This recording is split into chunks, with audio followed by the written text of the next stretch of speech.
So I'm sitting at home doing the whole quarantine thing, and I get sent this video from a friend of mine. Detectives here at the Plano Police Department have actually been assigned now to work out of the city's public libraries for the time being because an officer tested positive here. In Dallas, where another officer has been diagnosed with coronavirus, police officers will no longer respond to calls about car break-ins, vandalism, or shoplifting. This video will come as a shock to a lot of people who grew up with the belief that the police are here to protect you.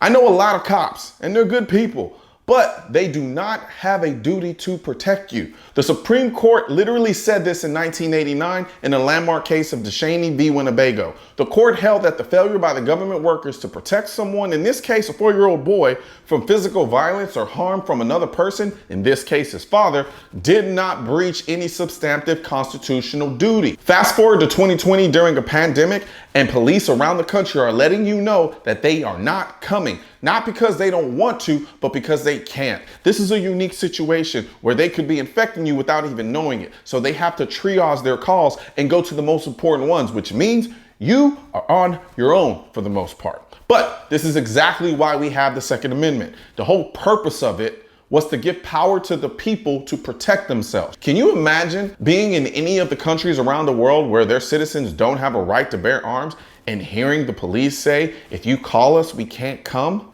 Do you realize how helpless you would feel? Yet here in America, where we have an unbridled right to own firearms, a large portion of our country is actively trying to give that right away in exchange for complete dependence on the government for their safety. The same government that is now telling you that they can't come if you call them. I'm sorry, but after seeing and hearing this, anyone still talking about limiting people's Second Amendment right in order to keep them safe is an idiot at best and an evil at worst. I'm sure they had their reasons for making this announcement, but understand that that announcement was like a bat signal to every criminal on the street, and it's going to embolden a lot of people to do dumb shit. If you have a gun, keep it loaded and ready to go. If you don't have a gun, sell some toilet paper and go buy a gun, because as I've said before, and I'll keep saying again and again and again, the only person responsible for your safety is you. Right now, there's a culture war against the Second Amendment, which is why I need your help spreading our message to counter their message. You can do this by leaving a comment, sharing this video, and click the bell and subscribe button.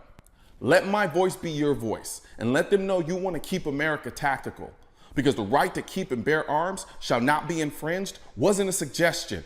It was a directive. Also, if you're wondering where to get your I will not comply, I lost all of my guns in a boating accident, the AR-15 is protected by the Second Amendment, and your state-specific Keep America Tactical shirts, click the links in the description section of this video.